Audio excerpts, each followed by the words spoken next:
Assalamualaikum warahmatullahi wabarakatuh.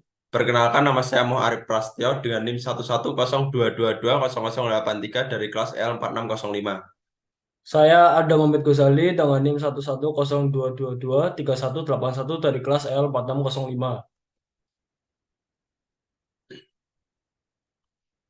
Eh, di sini kami akan bawakan tema The Green Effect, energi terbarukan, solusi untuk masa depan. Mengapa harus beralih ke energi terbarukan? Kebutuhan untuk beralih dari pembangkit energi fosil dipicu oleh kekhawatiran tentang keamanan energi, volatilitas harga bahan bakar, dan tantangan iklim. Hal ini telah mendorong perkembangan sumber energi terbarukan non-konvensional seperti angin, mini hydro, tenaga surya, pasang surut, geotermal, dan limbah, yang secara bersama-sama disebut sebagai energi terbarukan.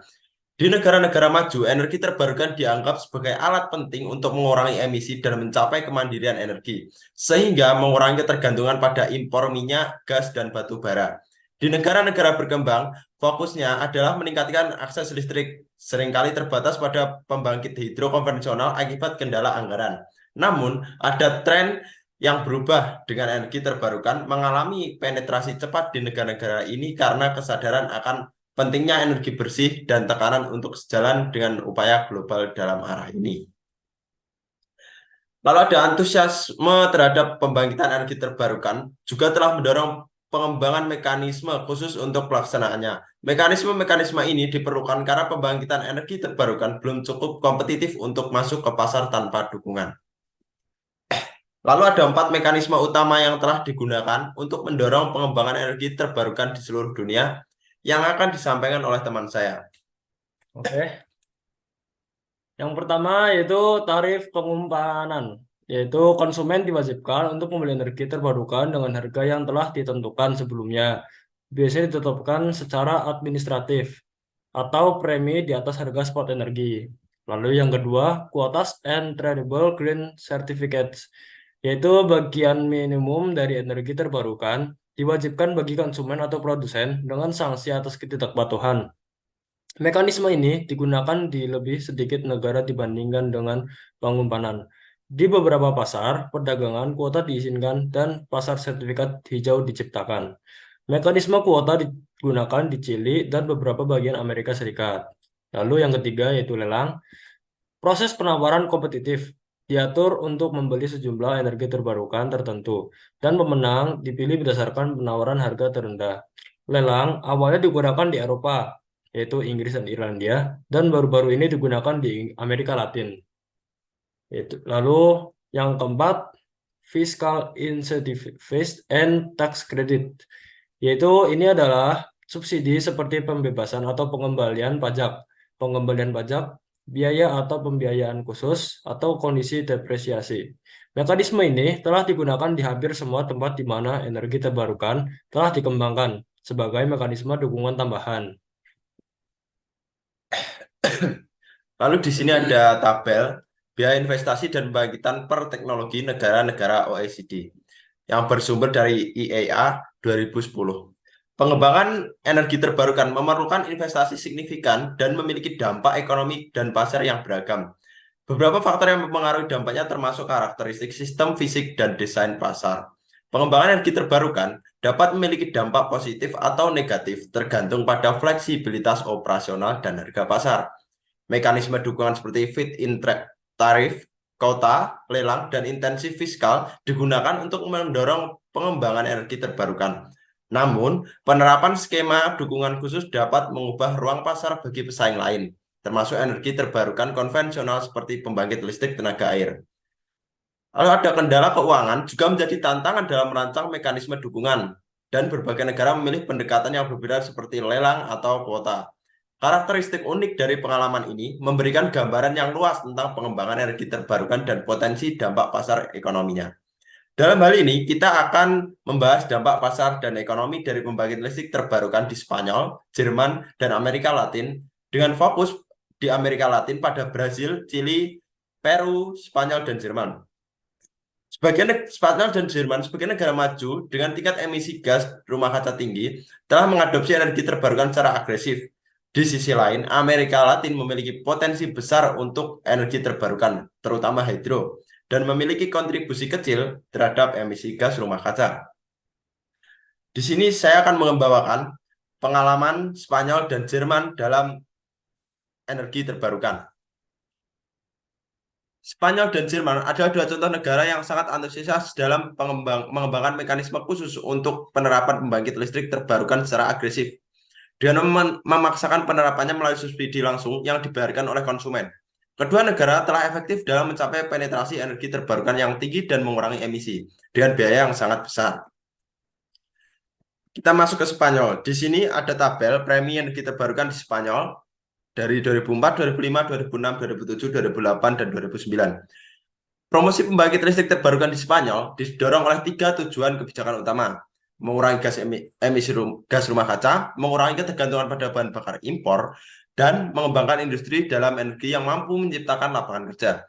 Memang benar, menurut penelitian yang berbeda, listrik terbarukan di Spanyol telah mengurangi total emisi gas rumah kaca Spanyol sebesar 5% dan total emisi sektor tenaga listrik sebesar 20%. Pengurangan impor energi setara dengan 8 juta ton setara minyak atau MTW atau 7% dari total impor energi. Terakhir, listrik terbarukan diasumsikan menciptakan antara 90.000 dan 110.000 lapangan kerja. PDB atau 0,5% dari total dan 0,6% PDB Spanyol.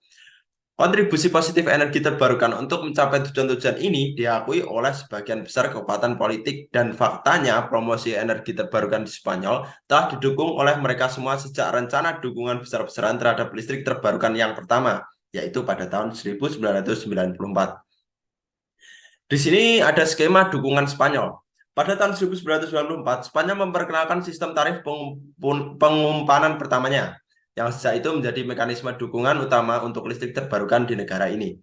Sistem ini telah mengalami penyesuaian seiring berjalan waktu. Pada tahun 1998, opsi dimasukkan sehingga produsen energi terbarukan dapat mengikuti pasar grosir dan disinfektif untuk melakukannya. Mereka menerima harga pasar ditambah dengan premi. Sejak itu, sebagian besar pembangkit listrik tenaga angin telah mengikuti pasar, atau 93% dari semua pembangkit angin di Spanyol pada tahun 2007-2008. Meskipun jumlah ini berkurang karena harga pasar yang lebih rendah. Lalu pada tahun 2004, perubahan lain menjamin penerimaan tarif penyimpanan atau premi selama umur ekonomi seluruh pembangkit listrik, biasanya dengan faktor penurunan. Selain itu, pembayaran penyeimbangan diperlukan dari beberapa produsen energi terbarukan. Perubahan penting lainnya adalah peningkatan ukuran maksimum pembangkit listrik fotovoltaik atau yang sering kita kenal dengan PV yang dapat menerima premi maksimum yang memicu pembangunan pembangkit PV sebesar hingga 1000 kW pada tahun 2007. Sistem tersebut kembali diubah dengan pengenalan sistem batasan dan lantai bagi produsen energi terbarukan yang mengikuti pasar grosir. Lalu pada sistem ini juga pada prinsipnya memiliki kontrol kuantitas yang dibangun di dalamnya. Yaitu ketika target listrik terbarukan tercapai, premi tidak dihentikan. Namun, hal ini tidak terlaksana untuk PV surya. Targetnya adalah 5.000 MW dan jelas telah terlampaui dengan penambahan kapasitas lebih dari 2.500 MW dalam 1 tahun. Hal yang sama terjadi dengan pembangkit termal surya. Mengenai jumlah premi, tabel 2 menunjukkan premi rata-rata yang diterima per megawatt hour. Perlu ditambahkan bahwa untuk PV surya, premi pada tahun 2010 dikurangi menjadi 240 euro per megawatt hour. Perlu juga dicatat bahwa bukan hanya tarif pengumpanan yang mempromosikan instalasi pembangkit listrik terbarukan, ini disertai dengan kewajiban operator sistem distribusi untuk membeli semua produksi terbarukan, kecuali ada batasan teknis, misalnya kemacetan jaringan. Dan terkadang lebih penting peran aktif yang dimainkan oleh pemerintah regional untuk membantu menciptakan kondisi investasi dan perizinan yang menguntungkan. Di sini ada pertumbuhan pembangkitan listrik terbarukan di Spanyol. Yang gambar 1 itu ada kapasitas terpasang energi terbarukan di Spanyol per tahun sejak 1990 sampai 2009, bisa dilihat grafiknya. Dan yang samping kanan itu ada dukungan keuangan untuk energi terbarukan di Spanyol sejak 2004 sampai 2009. Untuk ada warna-warnanya. Untuk yang kiri sendiri hijau paling mendominasi, yaitu energi listrik, energi angin, tenaga angin. Dan untuk yang keuangan juga banyak yang mensupport untuk di energi angin. Sistem dukungan ini juga sangat sukses dalam mempromosikan pertumbuhan energi terbarukan Spanyol, terutama untuk tenaga angin dan surya, yang seperti pada grafik. Lanjut, kita ada dampak pada sistem Spanyol, dampak biaya, harga, dan emisi. Pertumbuhan energi terbarukan di Spanyol, terutama melalui tenaga angin dan surya, telah sukses dalam meningkatkan kapasitas terpasangnya. Namun, hal ini datang dengan biaya yang signifikan, yaitu 2009 sekitar 4,6 juta euro, sekitar 17% dari total biaya sistem energi listrik di Spanyol. Selain biaya, promosi energi terbarukan juga mempengaruhi harga pasar grosir. Sebagian besar listrik terbarukan ditawarkan dengan harga nol, sehingga peningkatan pangsa energi terbarukan seharusnya mengurangi harga pasar. Meskipun demikian, hal ini sebagian merupakan transfer biaya dari produsen ke konsumen dan dapat menciptakan masalah pemulihan biaya. Dampak ini juga sangat tergantung pada konfigurasi sistem tenaga listrik dan sebuah faktor seperti kelebihan kapasitas pembangkit listrik. Energi terbarukan di Spanyol juga berkontribusi pada pengurangan emisi karbon dioksida, yaitu diantisipasi bahwa energi terbarukan dapat mengurangi sekitar 20% emisi karbon dioksida dari sistem listrik Spanyol dan 5% dari total emisi negara. Kita lanjut, tantangan dan perspektif di Spanyol. Sistem dukungan energi terbarukan Spanyol saat ini berada di persimpangan jalan. Saat ini Spanyol telah dihadapkan pada tantangan politik karena dampaknya yang berdampak pada tarif listrik dengan pemerintah berbicara tentang penghapus premi atau mengurangi secara signifikan. Sistem ini mulai mendekati batasan teknik untuk integrasi jaringan dengan beberapa produksi tenaga angin yang dibatasi pada jam-jam luar puncak. Namun analisis yang cermat juga harus dilakukan sebelum membuat keputusan yang tepat. Dapat dikatakan bahwa sistem dukungan itu telah cukup berhasil untuk energi angin dan telah mengembangkan pertumbuhan yang seimbang dan konsisten dengan biaya yang terkendali dan juga telah mengembangkan kerangka kerja industri yang kuat. Ini mungkin disebabkan oleh hambatan non-teknis dan non-ekonomi ya dari perspektif warga atau di Spanyol ini. Lalu setelah Spanyol kita masuk ke Jerman. Di Jerman sendiri, dukungan Jerman untuk pembangkit listrik terbarukan memiliki beberapa tujuan.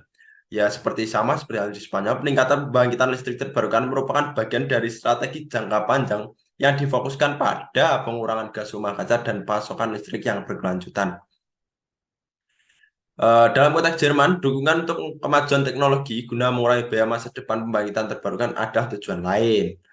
Tujuan ketiga dan salah satu yang sangat penting dalam perdebatan publik adalah menciptakan industri teknologi terbarukan yang kompetitif dengan dampak positif pada lapangan kerja di Jerman. Ini ada skema dukungan Jerman. Kebijakan dukungan efektif dari pemerintah Jerman telah menjadikan pembangkit listrik terbarukan semakin penting. Pada tahun 1989, setelah periode dukungan penelitian dan pengembangan yang panjang, pemerintah Jerman mulai mendukung langsung untuk energi terbarukan dengan program 1000 megawatt wind atau angin. Tahun berikutnya, jumlah kebijakan dukungan tambahan telah ditambahkan juga. Inti dari skema dukungan Jerman adalah sistem feed-in tarif yang dijamin yang mulai pada tahun 1991 setelah diperkenalkannya Undang-Undang Feed-in Electricity pada tahun 1990. Undang-undang ini mewajibkan perusahaan listrik umum untuk membeli listrik yang dihasilkan oleh teknologi terbarukan dengan persentase tetap dari harga eceran listrik. Lalu di sini ada selain dukungan feed-in, beberapa skema dukungan lainnya mendorong pengembangan energi terbarukan. Di Jerman, diantaranya adalah beberapa program pemberian pinjaman lunak dengan suku bunga rendah atau skema pemberian hibah modal. Contoh menonjol adalah program lingkungan dan penghematan energi yang berjalan sejak 1990 dan telah memainkan peran penting dalam pembiayaan proyek-proyek energi angin. Nah, di sini ada tabel juga pertumbuhan pembangkitan listrik terbarukan di Jerman. Untuk gambar ketiga itu pertumbuhan Jerman dengan kapasitas pertumbuhan pembangkitan listrik terbarukan di Jerman dari tahun ke tahun. Bisa dilihat. Dan untuk gambar 4 adalah gambar sebuah studi yang dihasilkan untuk Komisi Eropa. Bisa dilihat di sini. Dukungan berkelanjutan telah mendorong perkembangan cepat pembangkitan listrik terbarukan di Jerman, seperti pada di tabel. Lanjut kita ke dampak pada sistem Jerman, biaya, harga, dan emisi. Pertumbuhan pesat pembangkitan listrik terbarukan di Jerman berkat semua dukungan fit-in telah mengakibatkan peningkatan beban finansial pada sistem. Biaya skema dukungan harus dibayar oleh konsumen listrik. Dengan perusahaan yang memiliki biaya listrik tinggi dapat mengajukan permohonan pembayaran dukungan yang lebih rendah. Pada tahun 2009, biaya dukungan mencapai 4,6 miliar euro. Wow. Yang menghasilkan pembayaran rata-rata 1,1 euro megawatt per hour bagi konsumen. Peningkatan biaya ini dipicu oleh pertumbuhan energi surya dan tarif tambahan untuk biomasa skala kecil. Hal ini mempengaruhi harga listrik rumah tangga di Jerman. Dan juga di sini ada pemberian listrik terbarukan pada pasar spot juga telah mengaruhi dinamika harga, dengan harga listrik seringkali menjadi negatif pada saat produksi energi terbarukan yang tinggi. Studi menunjukkan bahwa efek ini telah mencapai sekitar 3,6 miliar hingga 4 miliar euro pada tahun 2008. Kita lanjut saja. Lalu ada tantangan dan perspektif di Jerman. Pertumbuhan yang cepat dalam pembangkitan listrik tenaga surya dan pengenalan tarif tambahan untuk biomasa dalam skema dukungan itu telah mengakibatkan peningkatan biaya dukungan. Ini mengenakan beban tambahan pada konsumen listrik dengan biaya dukungan mencapai 20,5 euro megawatt per hour pada tahun 2010. Meskipun ada rencana untuk mengurangi tarif tenaga surya, pertumbuhan berkelanjutan penggunaan listrik terbarukan dan harga pasar yang rendah berpotensi meningkatkan biaya bagi konsumen dalam beberapa tahun mendatang. Jadi ini adalah tantangan untuk Jerman sendiri. Apabila tenaganya semakin tahun akan semakin ditingkatkan, tarif juga pasti akan semakin melonjak. Itu juga yang akan berdampak pada konsumen-konsumen. Apakah ada yang keberatan seperti itu? Mungkin ini juga menjadi tantangan juga pada Jerman, walaupun Jerman juga sudah negara, bisa dibilang negara maju, tapi juga harus memperhitungkan tantangan-tantangan tersebut agar tidak menjadi suatu yang negatif dan merugikan untuk konsumen.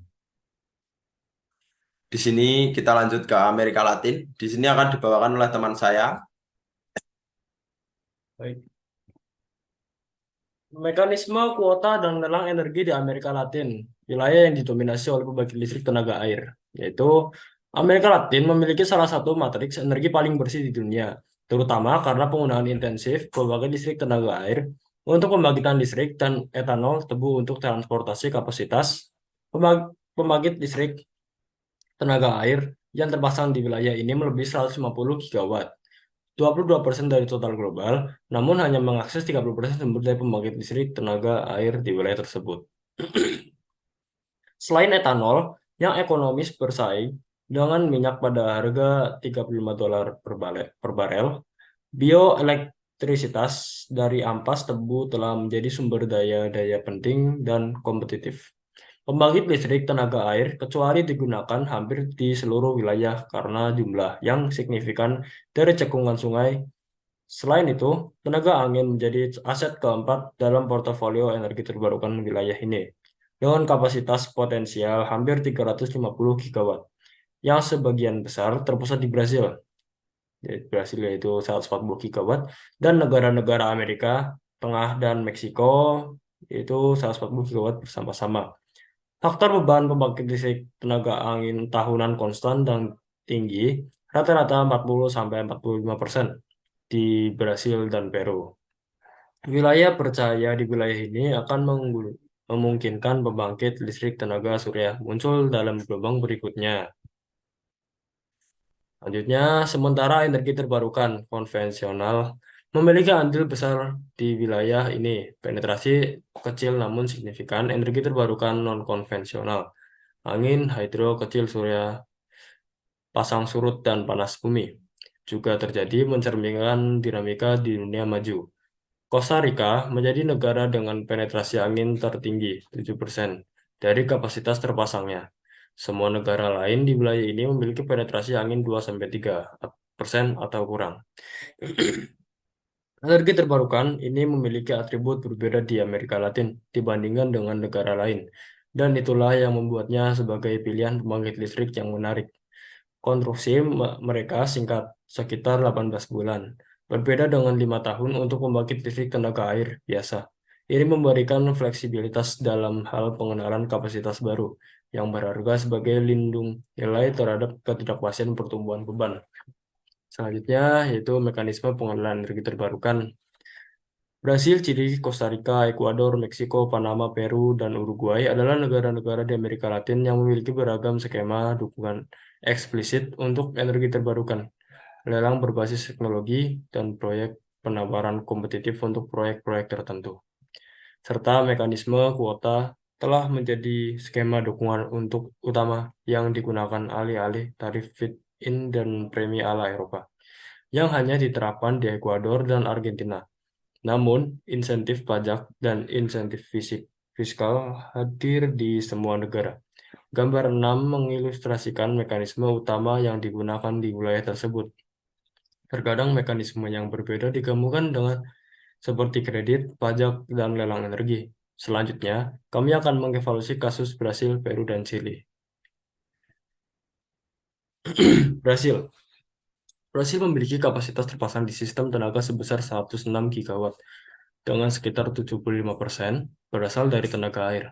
Pada tahun 2002, Brasil mulai mengembangkan mekanisme dukungan untuk energi terbarukan melalui program Proinfa. Mekanisme pertama ini pada dasarnya adalah tarif feed-in yang dirancang untuk mengontrak 3.300 MW tenaga angin, biomasa, dan mikrohidro, pabrik dengan kapasitas kurang dari 30 MW. Setiap teknologi memiliki tarif feed-in yang berbeda dari pabrikan prioritas pertama untuk 1.100 MW. Energi yang dihasilkan oleh pabrik-pabrik yang berpartisipasi dibeli oleh Elektrobras, perusahaan utilitas listrik yang dimiliki oleh pemerintah federal. Melalui kontrak 20 tahun, Elektrobras kemudian menjual kembali energi tersebut, kemudian semua konsumen sesuai dengan konsumsi aktual. Secara resmi, semua konsumen membayar pajak. Konsumen kemudian berhak atas bagian-bagian energi Proinfa dalam portofolio kontrak mereka pada tahun 2008.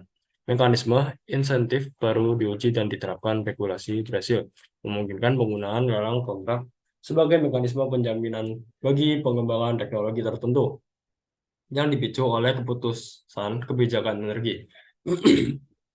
Biaya tetap dari energi ini dibayar oleh semua konsumen melalui biaya tertentu.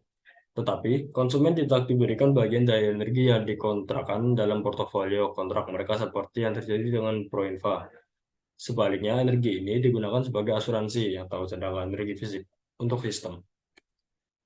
Karena energi ini tidak secara resmi diberikan kepada konsumen sebagai kontrak ke depan, pendapatan tepatnya di pasar spot dialihkan kembali ke konsumen dan dikurangkan dari pembayaran tetap. Dalam praktiknya, konsumen sebenarnya menjadi investor dalam pembangkit listrik komersial, membayar sejumlah tetap, dan mengumpulkan pendapatan spot yang dihasilkan. Sejak tahun 2008, lelang kontrak berbasis teknologi telah menjadi mekanisme utama di Brasil untuk mendorong energi terbarukan non-konvensional. Lelang pertama dilakukan pada Agustus 2008 untuk mengontrak energi baru dari kogenerasi limbah, tebu, bioelektrisitas untuk pengiriman pada tahun 2011 dan 2012. Selanjutnya, yaitu Peru. Peru yang memiliki sistem tenaga sebesar 6 gigawatt, di mana 50% berasal dari tenaga air, juga telah mengadopsi lelang kontrak berbasis teknologi tertentu. Pada bulan Februari 2010, lelang pengadaan diterapkan untuk mengontrak energi terbarukan sejumlah 150 MW tenaga angin dikontrakkan secara kompetitif dengan harga energi rata-rata sekitar 80 US dollar per megawatt hour. Contracting juga dilakukan untuk 160 MW pembangkit listrik tenaga mikrohidro dan 90 MW pembangkit listrik tenaga surya dengan harga rata-rata 60 US dollar per megawatt per hour dan 220 US dollar per megawatt hour. Masing-masing harga energi ini memiliki diskon sebesar 27% tenaga angin dan 18% tenaga surya dan mikrohidro dibandingkan dengan batas harga lelang. Investor-investor yang memenangkan kontrak tersebut sebagian besar adalah perusahaan asing swasta.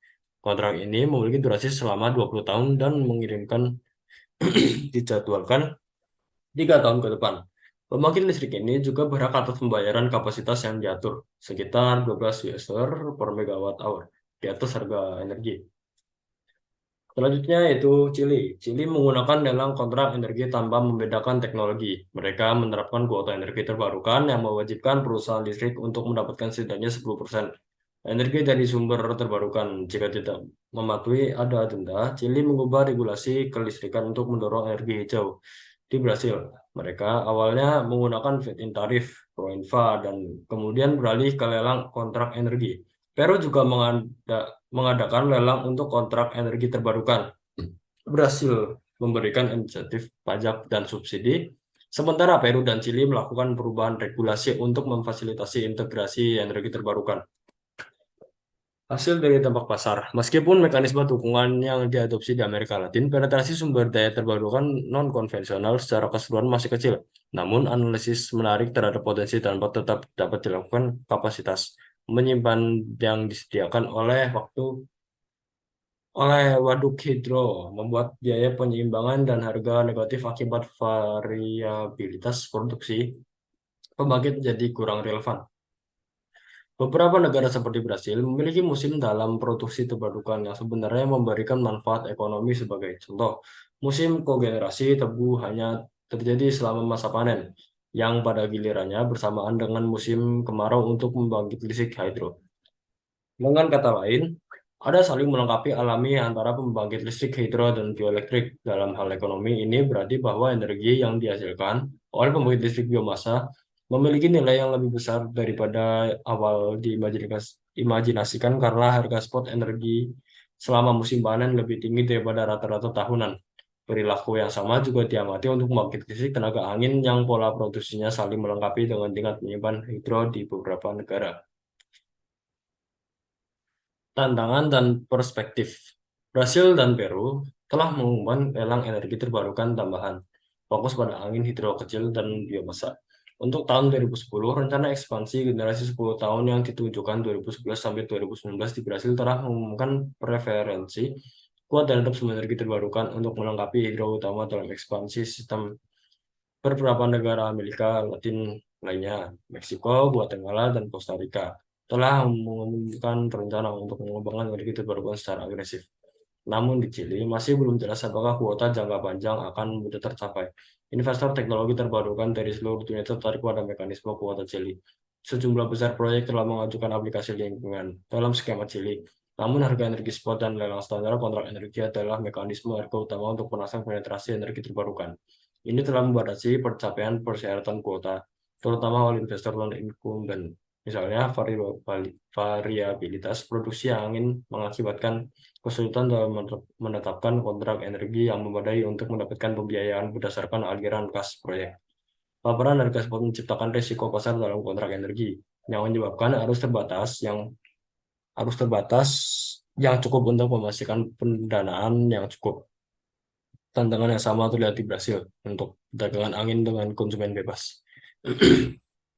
Alternatif penjualan energi langsung ke pasar spot juga tidak menarik karena tidak memungkinkan arus keuangan untuk menjamin stabilitas pendapat untuk layanan utang.